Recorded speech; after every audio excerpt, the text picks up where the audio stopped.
Хорошо. Мгм. Алло, Леня, ты меня слышишь? Да, Хорошо. я слышу, да. Хорошо. Так. Я слышу, да. Не, Лёнь, ты открой, не дергай, открой эту самую презентацию. Слышу, да. Все. Не, Лёнь, ты открой, не дергай, открой эту самую презентацию. Слышу, да. Все. И стрим выключи. Самую презентацию. Что такое? Слышу, да. Да, выключить. И стрим выключи. Что такое? Да, выключить. Выключи стрим. Все. Выключил. Хорошо. Просто тебе надо еще понять, когда начинать, потому что там какое количество участников. Мы не знаем, какое количество участников всего должно быть. Сейчас там 8 участников. Ну, значит, мы с тобой ровно в 3 часа начинаем. Хорошо. 3:01. Ну, вот, если ты увидишь, что количество участников меняется, значит, это...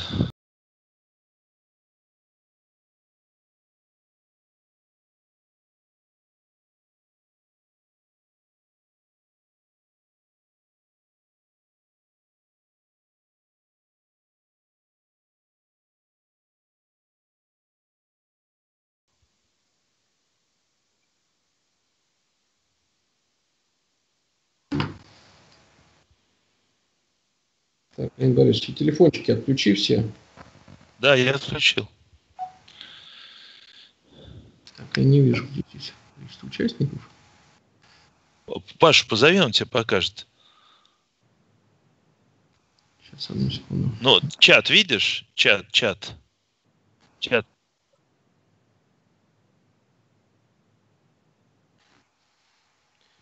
Сейчас, коллеги, добрый день. Мы сейчас еще 3 минуты подождем, потому что на наших часах без 3 минут 3.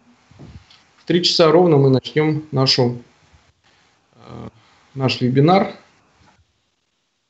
И все вам расскажем.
Лень, напиши что-нибудь еще в чат, пожалуйста, чтобы мы проверили.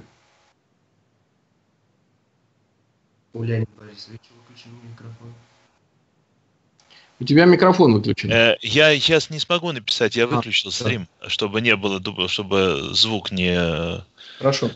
двоился. Ну, сейчас, может быть, Леонида, может быть, попросим, вот, чтобы он что-то написал, или кто-то из участников там напишет, чтобы мы понимали, что мы видим вопросов. Если уже к нам слушатели подсоединились, будьте добры, напишите в чате, чтобы мы видели, что чат работает, и мы сможем там ваши вопросы видеть по чату, да, и на них отвечать. Дайте знать, что вы здесь есть с нами. Спасибо.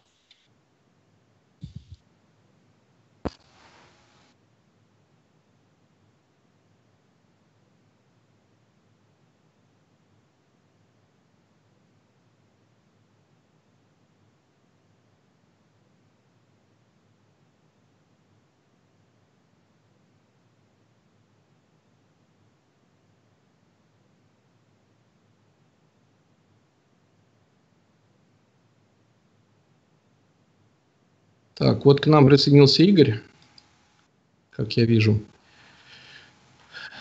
Окей, господа, значит, через 1 минуту мы начинаем.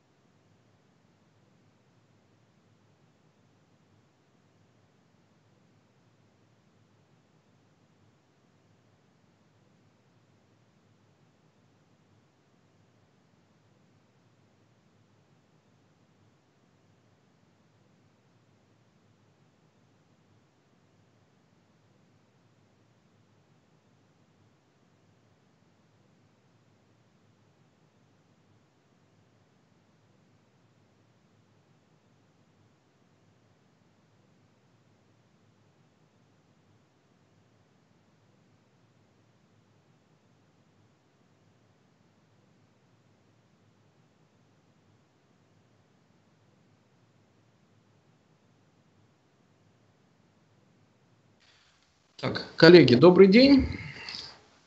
Я думаю, что мы начнем наш вебинар, который был намечен на 15 часов по Москве.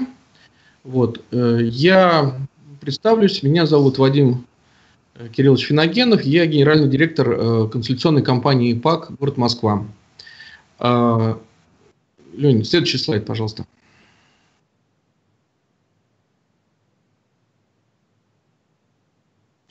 О чем сегодняшний наш вебинар? Я кратко расскажу о компании, чем мы занимаемся и какие задачи мы решаем в области финансовой грамотности, в области образования, обучения финансовой грамотности. Дальше Леонид Азимов, который с нами тоже на связи, расскажет о подходах к изучению финансовой грамотности, подготовке преподавателей и тех вопросах финансовой грамотности, которые, собственно говоря, мы хотели, так сказать, вынести на вас. И последний вопрос, последняя тема – это, собственно, те мероприятия в области, образовательные мероприятия в области финансовой грамотности, которые мы проводим как для школьников, так и для преподавателей. О них я расскажу в конце нашего вебинара. Так, пожалуйста, следующий слайд. Несколько слов о нашей компании. В этом году мы отмечаем 25-летний юбилей. Мы работаем в различных направлениях консалтинга. Это все, что связано с управлением, с экономикой, с финансами, с персоналом. И за вот эти годы мы реализовали большое количество проектов, свыше 1400, для различных отраслей. Это нефть, газ, нефтехимия, машиностроение, транспорт, торговля, услуги, финансы. И также у нас большой опыт работы с государственным сектором. Мы оказывали и оказываем услуги в области государственного управления, государственных финансов. И хочу сказать, что уже достаточно продолжительный период времени мы участвуем в реализации проектов в области финансовой грамотности. Вот, и определенный потенциал мы в этой области накопили и наработали. Следующий слайд, пожалуйста. Несколько слов о проекте. Это проект, совместный проект Министерства финансов Российской Федерации и Всемирного банка, который направлен на повышение финансовой грамотности различных категорий населения. Это не только дети и подростки, но это и взрослые, работающие люди, это и пенсионеры, это люди каких-то отдельных категорий. Вот. Но, конечно, большой акцент, большой упор сделан на повышение финансовой грамотности молодежи, обучение школьников, студентов, проведение более комплексных программ по повышению финансовой грамотности. И Этот проект идет уже более 7 лет. Он реализуется большим количеством участников. Это органы образования, это различного рода некоммерческие организации, это консультационные компании, это вузы, это школы. То есть это очень большой состав участников. И хочу сказать, что состав мероприятий тоже очень большой. Это и различного рода учебные курсы, это отдельные какие-то мероприятия, семинары, лекции. Это довольно популярная сейчас форма вебинаров, которые проходят. Это большое количество мероприятий такого просветительского плана, в том числе различного рода фестивали, различного рода конкурсы. Это в том числе и реклама. И надо сказать, что большое количество мероприятий объединено в такие недели, всероссийские недели мероприятий, недели сбережений для взрослых и неделя финансовой грамотности для детей и молодежи. И с каждым годом такие недели и такие мероприятия, которые проходят постоянно, собирают все больше и больше участников. Вот по статистике более 1,5 миллиона учащихся и более 500 тысяч взрослых принимают участие в различных образовательных мероприятиях по финансовой грамотности. И наша компания также принимает участие в этих мероприятиях и реализует некоторые проекты, о которых я в конце тоже скажу. Следующий слайд, пожалуйста. Хочу отметить, что в настоящее время, после достаточно большой такой подготовительной, предварительной работы и реализации большого количества проектов, правительством была принята в прошлом году национальная стратегия повышения финансовой грамотности на 2017-2023 годы. И хочу отметить, что эта стратегия носит вполне такой конкретный и четко определенный характер. Там определены целевые группы, там определены основные направления, собственно, реализации этой стратегии, там определены те результаты, которые должны быть достигнуты по результатам реализации этапов этой стратегии. И нужно сказать, что среди целевых групп одной из основных целевых групп выделены школьники и студенты, как те, собственно, категории населения, на которых направлена стратегия и должны быть направлены усилия по работе с этой категорией для их подготовки, обучения, образования. И, собственно говоря, задачи, которые выделены в стратегии, это повышение охвата и качества финансового образования, информированности населения, в том числе молодежи, и разработка механизмов взаимодействия государства и общества, защиты прав потребителей финансовых услуг. Вот эти задачи в том числе должны быть реализованы в рамках тех образовательных проектов, о которых мы будем говорить.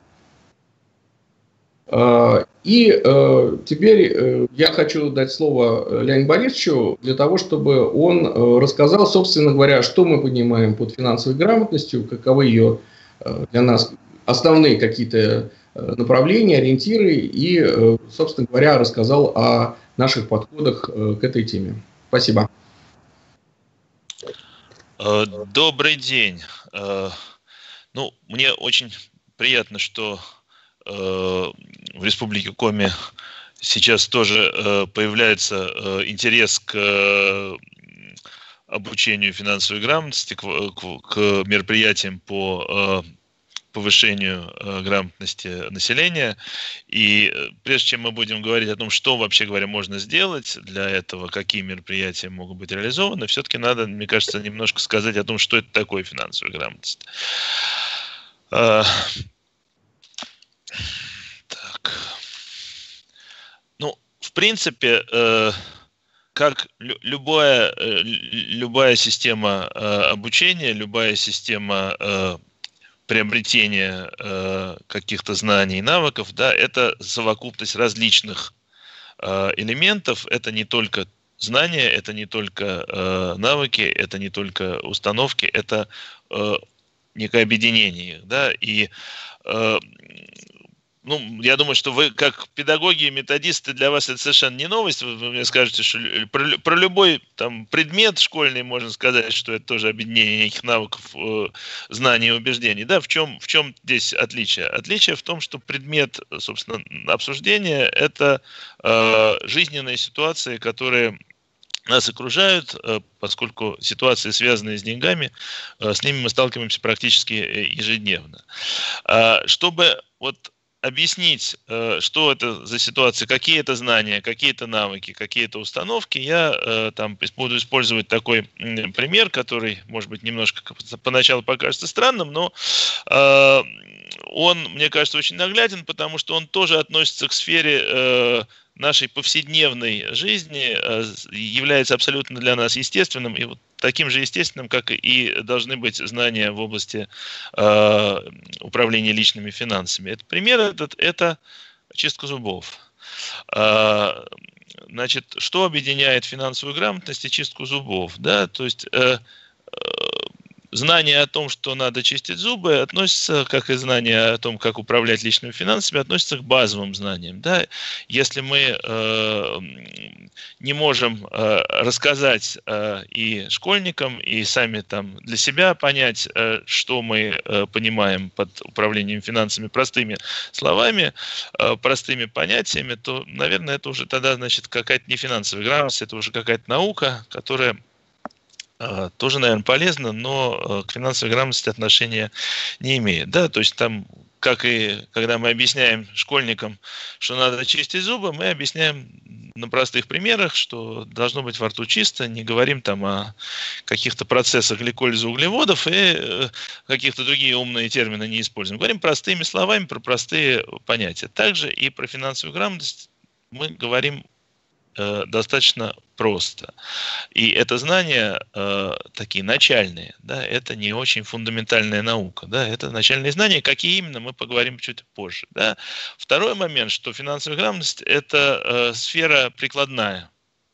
Да, мы говорим о том, как, когда мы сталкиваемся с денежными вопросами, какие при этом нам нужны навыки, какие знания, какие действия мы должны предпринимать, как принимать решения.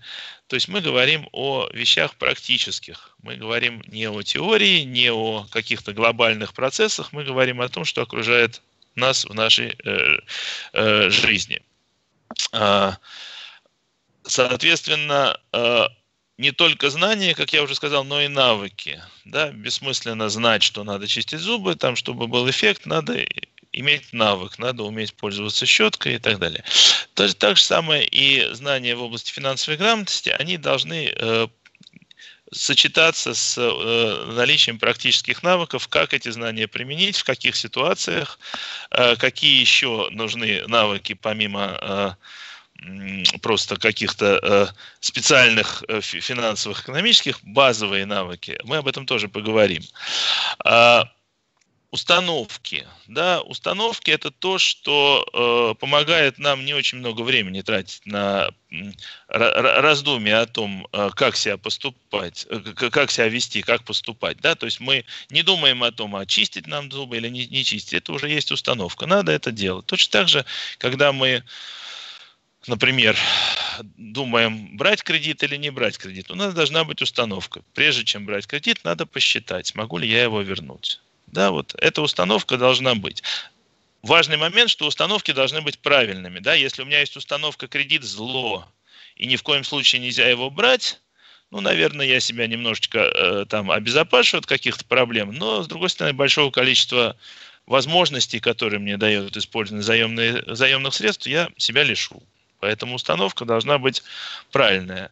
Брать можно, но только в каких-то определенных ситуациях и когда уверен, что можешь отдать.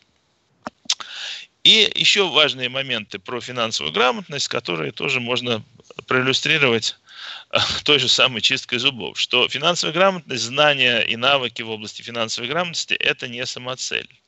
Да, то есть мы не можем сказать, что надо научить ребенка управлять, школьника управлять деньгами, принимать грамотные решения, и будет у него счастье. И ни о чем другом он думать не должен. Естественно, это вспомогательная сфера нашей жизни, это средство, а не цель, да, но она важна, и надо понимать, как себя вести с деньгами. То же самое, это необходимое условие для успешной жизни, успешного и финансового благополучия, но недостаточное. Да? Люди, которые умеют грамотно принимать финансовые решения, наверное, вероятность того, что у них, они достигнут финансового успеха больше, но залогом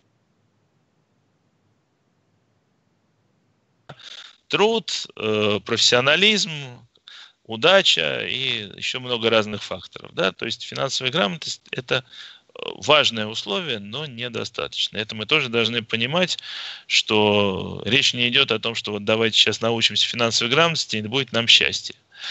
А про финансовую грамотность важно еще сказать то, что она абсолютно не зависит от того, какие у нас на дворе времена, там, какой у нас строй, режим и так далее. Да, грамотно распоряжаться личными финансами надо было и при советской власти, и при царе-батюшке. Вот, так же, как чистить зубы, в общем, надо при всех властях.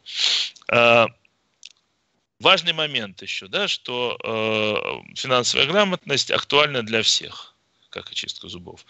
Да, она важна и бедным, и богатым, и успешным, и неуспешным, потому что это некоторая, скажем так, гигиена тоже в каком-то смысле, да, умение понимать, что у тебя в кошельке, что ты можешь купить, что ты не можешь себе позволить, какие решения тебе надо принимать, чтобы не оказаться в какой-то ситуации критической. И в этом смысле эти знания, эти навыки, они помогают достичь успеха, они не гарантируют сам успех, но они помогают достичь успеха, и они в какой-то степени, конечно, защищают от проблем. Да? Предупрежден, значит вооружен. Понимаешь, какие риски тебя окружают, значит, можешь уже с ними как-то бороться и от них уберечься. Я обещал сказать поподробнее о знаниях. Да? Значит, ни в коем случае мы не считаем, что финансовая грамотность – это какая-то отдельная предметная область, и вообще сейчас все проблемы будут решены, если мы в школах введем отдельный предмет финансовая грамотность. Наверное, где-то это делают, и, наверное, это тоже там полезно, но это не отдельная наука, это все равно сочетание разных знаний из разных предметных областей. Да? Это и знания экономики, это и знания математики, и какие-то знания из сферы права и психологии, да? Потому что нам необходимо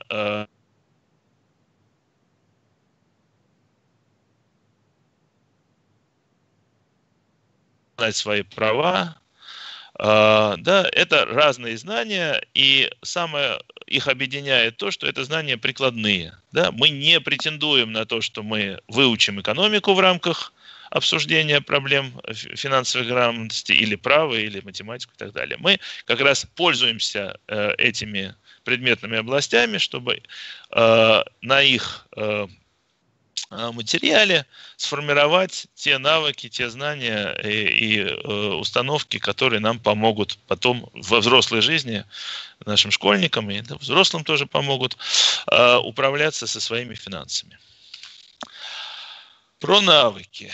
Да, я вот здесь бы выделил 3 ключевых навыка, да, которые отличают финансово грамотного человека. Да? Умение считать во всех смыслах, и в смысле совсем таком простом, да, умение понять, сколько тебе надо заплатить, сколько тебе должны дать сдачи, сколько в сумме тебе будет стоить поход в магазин, когда ты понимаешь цену каждого отдельного товара и должен прикинуть, хватит ли тебе на это денег, да, и до умения считать в более таком глобальном смысле, когда мы, принимая решение финансовое, обсчитываем его, да, опять-таки не делаем какой-то бизнес-план огромный, да, а прикидываем, в уме обсчитываем, можем ли мы сегодня, исходя из наших возможностей, такую трату себе позволить, да, что с нами будет завтра, если мы сегодня эту трату сделаем, да, с нашими финансами, каким последствиям приведет там приобретение того или иного товара, например, это вызовет какие-то дополнительные расходы, да? Купили машину, забыли, что нужно еще будет бензин покупать, чтобы на ней ездить, а на него-то у нас денег не хватает. Вот такое умение, это очень важно. Такой навык счета, привычка, прежде чем отрезать, мерить, да, считать, это очень важно. Ну, можно это называть неким универсальным важным качеством не только финансово грамотного человека. Второй такой же важный навык – это умение выбирать, да, умение понимать, где важное, где второстепенное, понимать, что от чего-то придется отказаться, все сразу не съешь, расставлять приоритеты. Вот это важно не только в области управления финансами, но для денег это вещь первостепенной важности. И умение планировать, умение заглядывать в завтрашний день, опять-таки понимать, зачем мы делаем то, что мы сейчас делаем, соответствует, какие наши цели, в том числе финансовые, соответствуют ли наши действия сегодняшние нашим этим целям, видению нашего, как сказать, результата, к которому мы хотим прийти, вот это умение планировать, оно тоже очень важно. И, безусловно, эти умения, эти навыки необходимо формировать в ходе обсуждения тех или иных вопросов управления личными финансами в рамках разных мероприятий, форматов, про которые мы еще сегодня поговорим. И про установки, да, тоже я уже об этом немножко говорил, говорил там про установки по поводу кредита, но я бы еще несколько примеров просто для лучшего понимания сейчас привел, какие установки еще должны сформироваться у человека, чтобы мы могли считать его финансово грамотным. Да? Это правильное отношение к риску. Да? Есть, конечно, там установка, что риска надо всегда избегать, да, лучше на улицу не выходить, потому что мало ли что, но это очень сильно нашу жизнь ограничивает, да, поэтому отношение к риску должно быть правильным, да, это с одной стороны и в финансах надо иногда рисковать, потому что это дает нам возможности, просто нам надо оценивать степень этого риска, уметь понимать, насколько это риск, вообще говоря, нам по силам, да, если этот риск, не дай бог, реализуется. Отношение к законам и правилам. Это не только касается финансово грамотного человека, это касается, вообще говоря, и всех других форм, не только финансового поведения, всех других форм там, социального поведения человека. Да? Там, если это помеха и законы и правила мы хотим только обходить, да, это совершенно одна модель поведения, и она на самом деле может вызвать очень много финансовых проблем. Да, если мы пытаемся действовать в соответствии с некими рамками закона, то это нам финансовую, в том числе нашу ситуацию, упрощает, может быть, каких-то возможностей, как нам кажется, нас лишает, но, по крайней мере, дает нам некоторую гарантию того, что мы останемся в правовом поле. Про отношение к заимствованиям тоже я уже говорил, отношение к планированию, да, что на это надо тратить время, что управлять своим будущим надо из сегодня, да, а не смотреть, как оно там будет, как война план покажет, да, это подход как раз с точки зрения финансов абсолютно неграмотный. Ну и в конечном счете, если резюмировать, кто такой финансово грамотный человек? Человек, который смотрит вперед, который планирует свою жизнь, который ставит перед собой цели, в том числе финансовые, который рассматривает разные варианты действий и выбирает наилучшие, исходя из своих возможностей, реалистично оцененных, несет ответственность за результат своих действий, да, не считает, что если банк выдал мне кредит, то это проблема банка, что он такой дурачок, что я совершенно не способен его отдать. Потому что человек должен понимать, что это проблема не только банка, это и проблема заемщика. Да, финансово грамотный человек адаптируется к изменениям, да, понимает, что там жизнь сложная, жизнь, в ней какие-то условия меняются, и к этим условиям приходится приспосабливаться. Меняются там, в том числе и правила взаимодействия с финансами, меняется банковская система, меняется страховая система, пенсионная и так далее. Для того, чтобы все это делать, безусловно, финансово грамотный человек должен обладать необходимыми знаниями и навыками. И вот такой тоже хороший пример, такой образ хороший, что финансовая грамотность – это прививка от каких-то будущих возможных проблем и болезней, связанных с деньгами в жизни человека, да? Чтобы не заболеть, чтобы не испытывать каких-то тяжелых проблем, нужно себе вот эту прививку финансовой грамотности сделать. И поскольку наиболее эффективна эта вакцинация в детстве, то и обучение лучше всего проводить в школьном возрасте, начиная со школьного возраста, хотя, как уже вот Вадим Кириллович сказал, это не отменяет необходимости работы с взрослыми, с разными категориями населения. Значит, чему учить? Да, вот тоже мы говорим про знания, про навыки, там, откуда вообще понять, что относится к сфере финансовой грамотности, а что нет. Значит, есть такой документ, который называется «Система или рамка компетенций в области финансовой грамотности». Его можно найти на сайте Минфина России, в котором очень широкий круг вопросов изложен, что как раз какими знаниями должны обладать школьники, там есть отдельная рамка для школьников, отдельная для взрослых, какими знаниями должны обладать люди, какими навыками, умениями. Ну, почему она рамка? Потому что, на самом деле, считать ее просто программой обучения нельзя, потому что она очень обширна.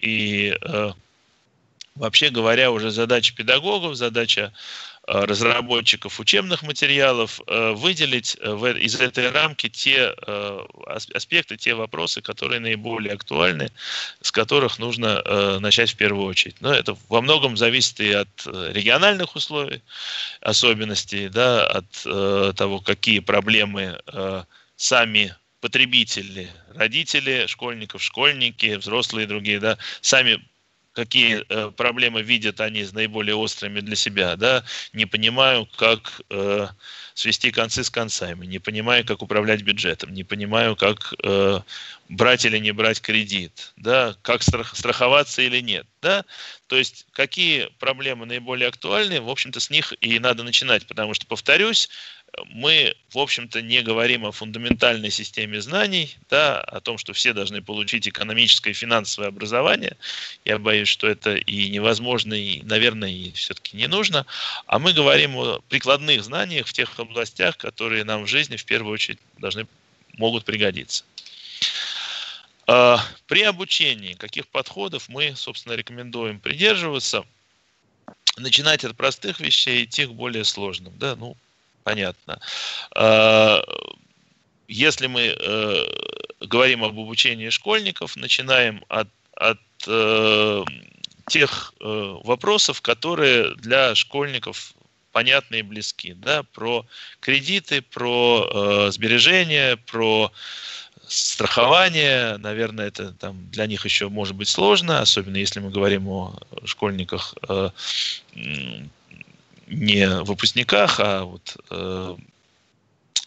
средней школы.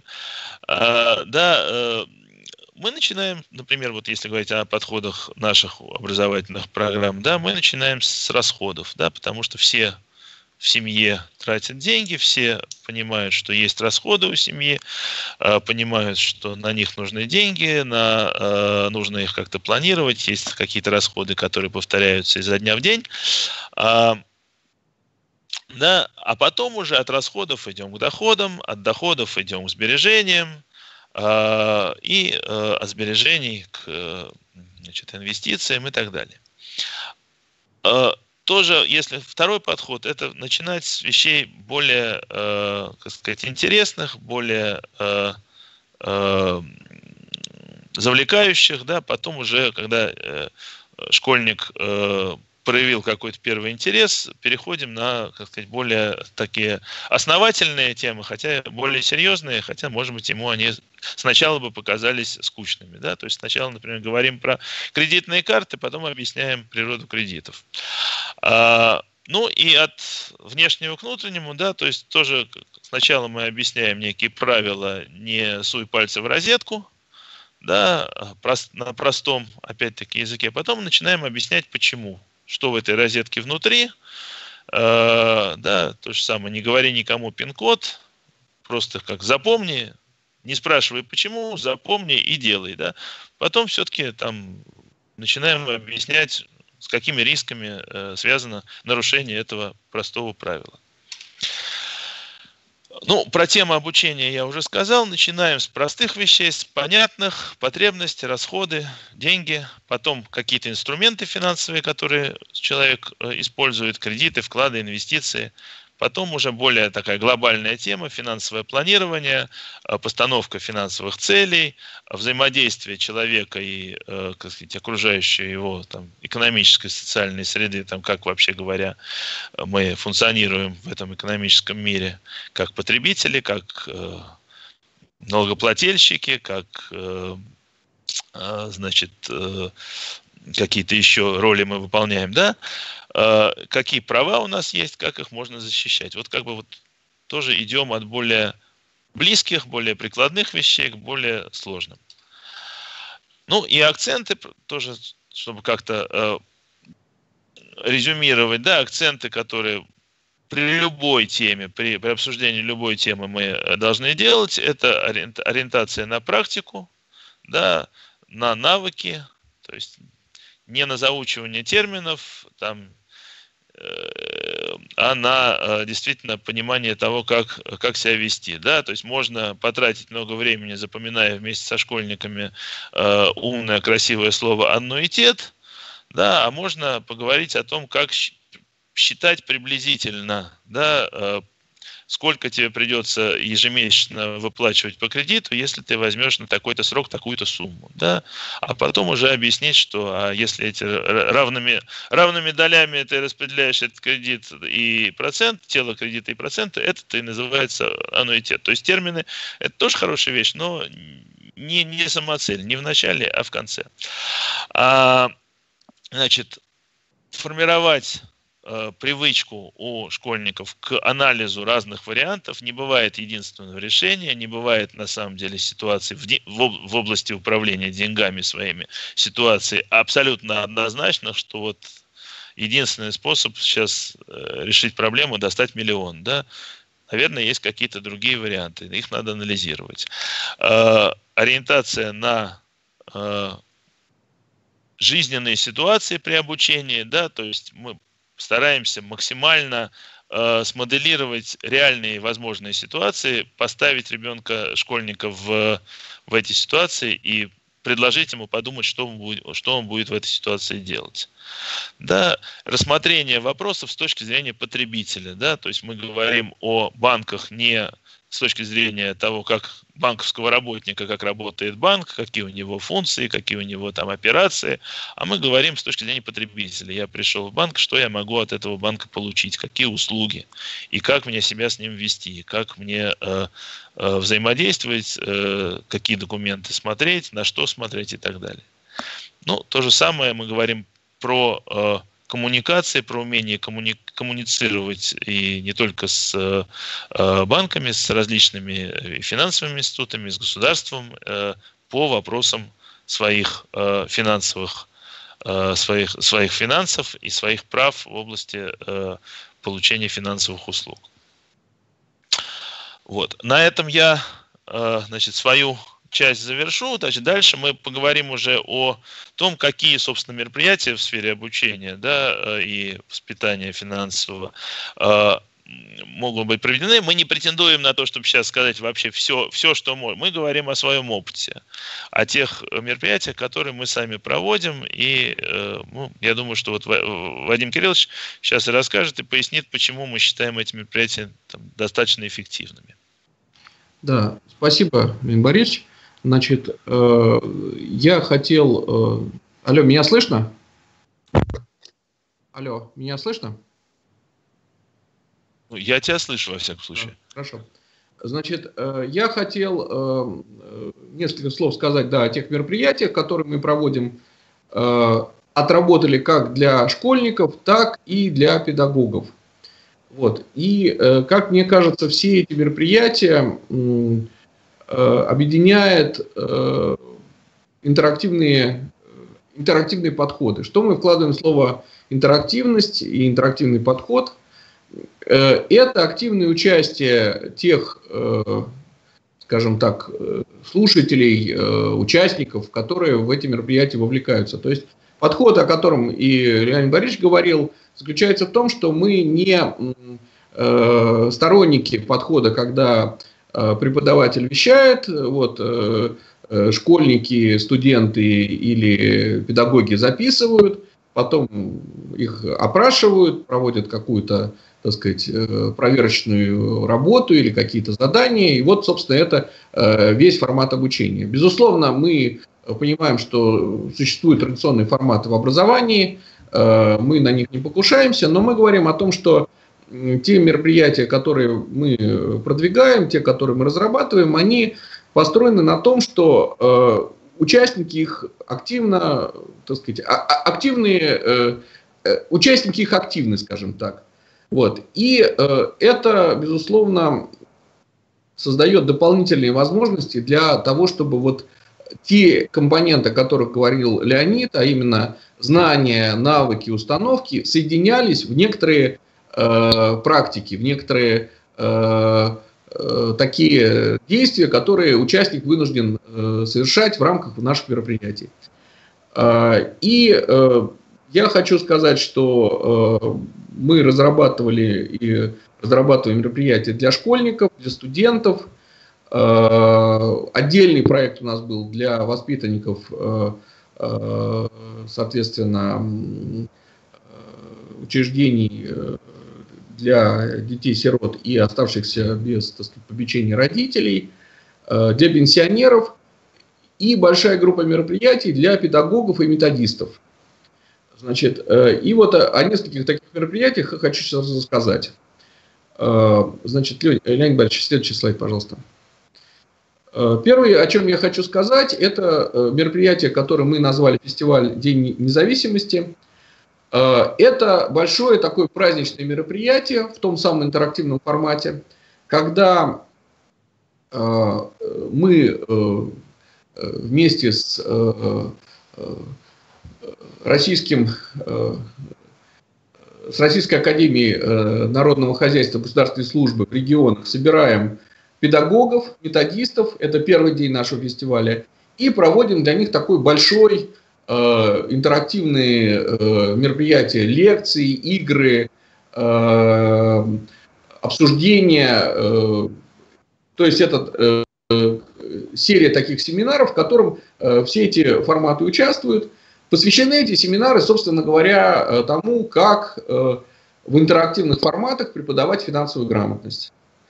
И надо сказать, что, ну, по крайней мере, те отзывы, которые мы получаем, сугубо положительные. Возможно, есть какая-то группа слушателей, которым, может быть, что-то не очень нравится, но большинство подавляющее говорит о том, что это то, что им, в общем, было нужно, то, что им не хватает в их педагогической, образовательной, воспитательной или еще какой-то практике, и они с удовольствием воспринимают эти форматы.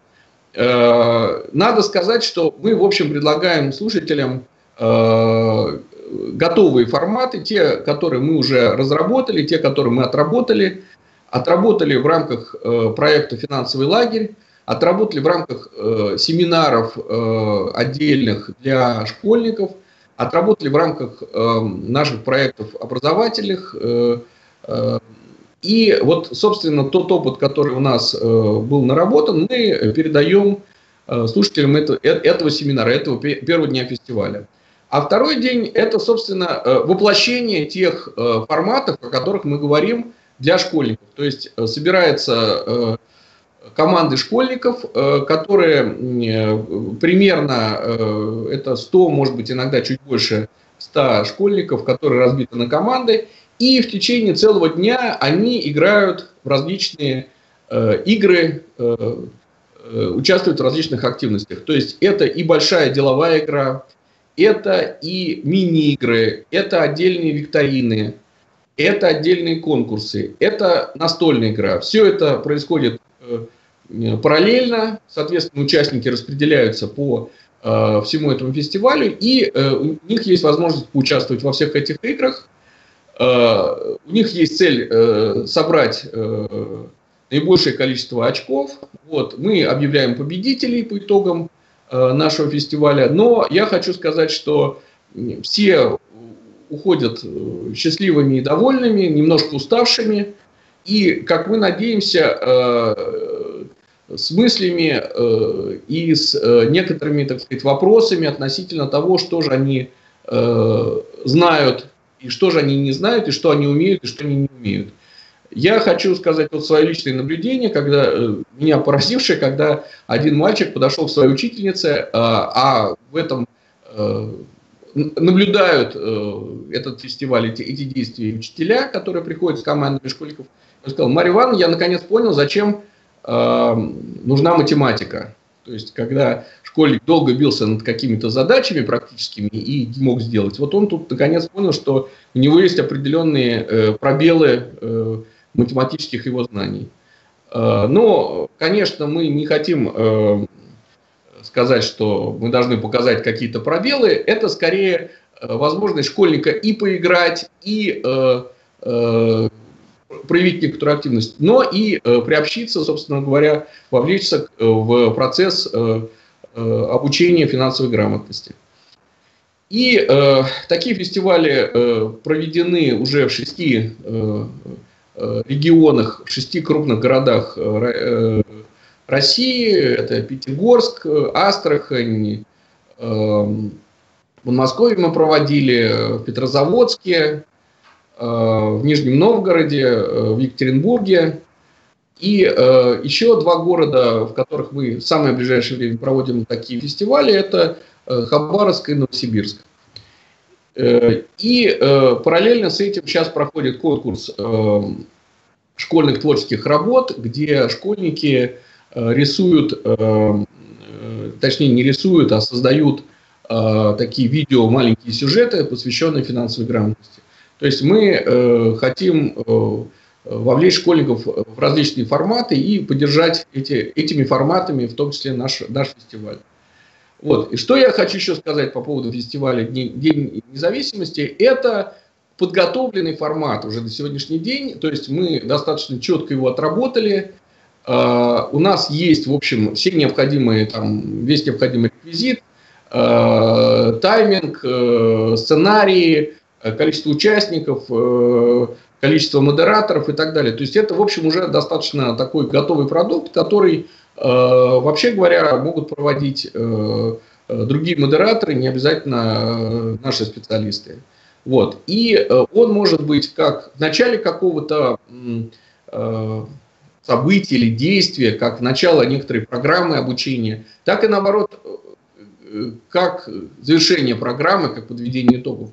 И это может быть самостоятельное совершенно мероприятие, которое, с одной стороны, вот такое праздничное и яркое, с другой стороны, оно, безусловно, носит такой учебный характер, потому что оно приобщает школьников в такой игровой форме к азам, к основам финансовой грамотности. Следующий слайд, пожалуйста.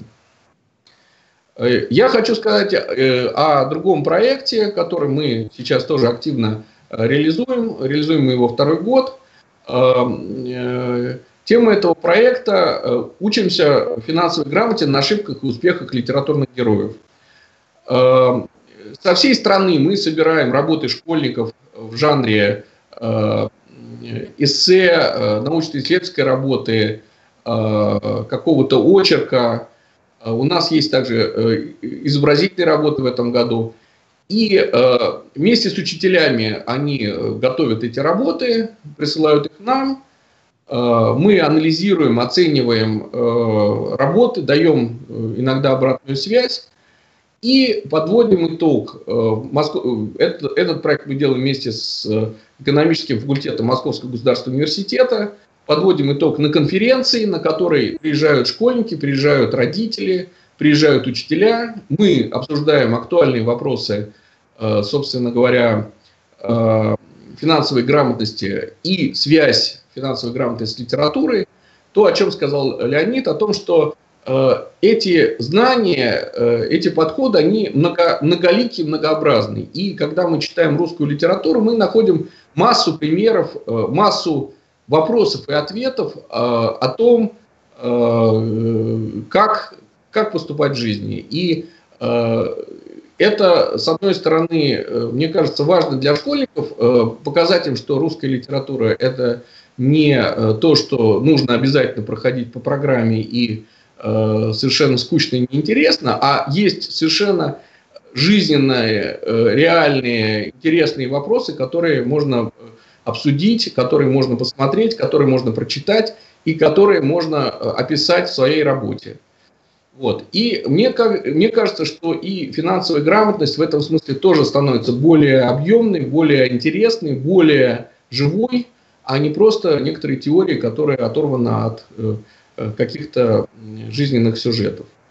И надо сказать, что вот в прошлом году мы получили чуть больше 250 работ, в этом году уже более 700 работ школьников со всей страны мы получили, и вот сейчас мы как раз заняты тем, что подводим итоги конкурса и готовимся к проведению конференции. Вот. Хочу сказать, что у нас есть проект, который вместе с нашими партнерами мы делаем в области связи финансовой грамотности и математики, то есть элементы финансовой грамотности, которые могут быть встроены в школьную программу по математике. И вот сейчас есть, собственно говоря, проект, который мы делаем, это связь финансовой грамотности и информатики. Тоже с партнерами нашими. Пожалуйста, следующий слайд. Значит, в 2016 году мы провели первый всероссийский финансовый лагерь. Это была, безусловно, апробация тех форматов, тех подходов, о которых я сегодня говорю, о которых говорил Леонид.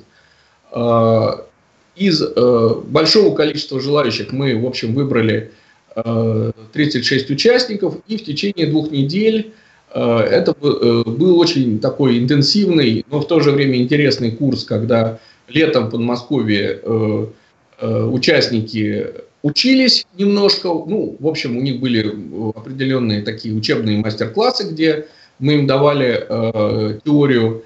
Это были большое количество мероприятий, связанных с играми, с тренингами, с какими-то обсуждениями, дискуссиями. И, собственно говоря, весь этот финансовый лагерь была программа, рассчитанная на 2 недели, для того, чтобы мы показали азы, основы, элементы финансовой грамотности более-менее, так сказать, законченные. И вот те все принципы, о которых говорил Леонид, то есть от простого к сложному, от внешнего к внутреннему, от игры и развлечения к более серьезным вопросам, собственно, они были реализованы в рамках вот этого проекта, где нам удалось вовлечь школьников в этот процесс и все-таки показать, не только развлечь их, но и увлечь и научить. По крайней мере, по итогам этого финансового лагеря мы замеряли 30% рост грамотности по тем, так сказать, тестам, которые мы делали в начале и в конце в отношении этой группы участников. И я хочу сказать, что все эти материалы доступны, все, что мы делали, все наши игровые форматы, все наши интерактивные форматы, они все доступны вот по ссылкам, которые здесь показываются, вот в частности Финлагерь РФ, там можно найти, значит, ссылки на материалы финансового лагеря, на все игры, которые мы проводили. Пожалуйста, следующий слайд. И я хочу сказать, что мы проводили и проводим программу обучения педагогов, и эта программа, несколько форматов, это форматы очные, когда мы проводили такие семинары, проводим и в рамках фестивалей, и отдельно мы проводили такие учебные мероприятия, когда мы рассказывали и показывали наши интерактивные форматы. И мы, собственно говоря, запустили по итогам финансового лагеря, мы запустили систему дистанционного обучения, которая, собственно, сейчас активно вот работает, и завершается сейчас наш курс, где около 250 участников проходят темы, вот, собственно говоря, модули, которые в этой системе написаны на экране. Вот. Нам удалось, собственно говоря, показать и рассказать те форматы, которые мы применяли в финансовом лагере, которые мы отработали после финансового лагеря. И сейчас участники вот этого курса должны сделать итоговую практическую работу, подготовить и прислать ее нам. Ну и вот, собственно говоря, у нас будет еще этап очного обучения для этой группы, когда мы соберем их на интенсив и проведем в апреле месяце такую неделю по активной передаче вот этих интерактивных форматов. То есть мы сочетаем в этом проекте, скажем так, дистанционную заочную форму с такой активной очной неделей обучения. Собственно говоря, что я хочу сказать в завершении своего выступления. Значит, по итогам нашего вебинара вы можете посмотреть, если вас заинтересуют те возможности, те наши наработки, те решения, которые мы достигли, если они вас заинтересуют, они находятся абсолютно в открытом доступе. Вот на следующем слайде я покажу, да, где это можно посмотреть. Вот www.edupak.ru – это основной сайт с нашими образовательными проектами в области финансовой грамотности. Там можно посмотреть материалы и по проектам литературы и финансы, и математика и финансы. Там можно посмотреть материалы финансового лагеря. Там можно посмотреть наши интерактивные форматы. Мы сделали, в общем, даже книгу такую, пособие, как это двигать. Там можно посмотреть, собственно говоря, наш опыт проведения фестивалей, посмотреть ролики, посмотреть, как это происходит. Конечно, это не может передать короткий ролик всего того, что там происходило, но, по крайней мере, создать впечатление о том, как это бывает, это может. Наконец, я хочу сказать, что есть там сценарии, собственно, сценарии игр, сценарии различного рода мероприятий, тренингов, которые можно скачать, которые можно использовать. Ну, на мой взгляд, мы достаточно аккуратно подходим к разработке этих сценариев. Они, в общем, включают в себя и описание механики, и целей, и реквизит необходимый, и участники, и, собственно говоря, там, если это какие-то игры, систему оценки. То есть все это вы можете получить совершенно открыто, бесплатно, вот, сославшись на все эти ссылки и посмотреть, что там происходит. Вот. Также я хочу сказать, что мы открыты к реализации этих мероприятий на новых площадках, в том числе в Республике Коми. Вот. И мы вот намечаем сотрудничество с Институтом развития образования. Вот. Вы можете позвонить нам по бесплатному телефону, который тоже есть на экране. Вы можете нам написать, есть почта, если вас что-то интересует, если вы готовы двинуться в сторону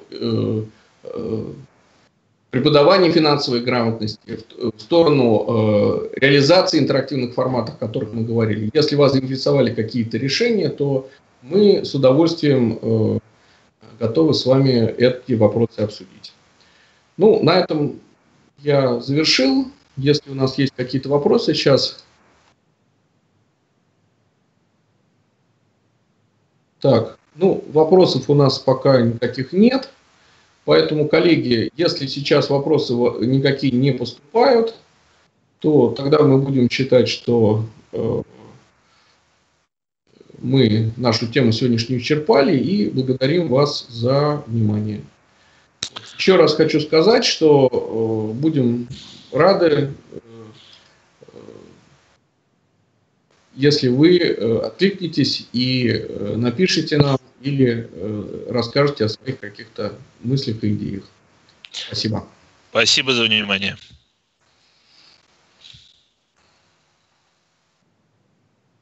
Так, отключаемся, да? Отключаемся.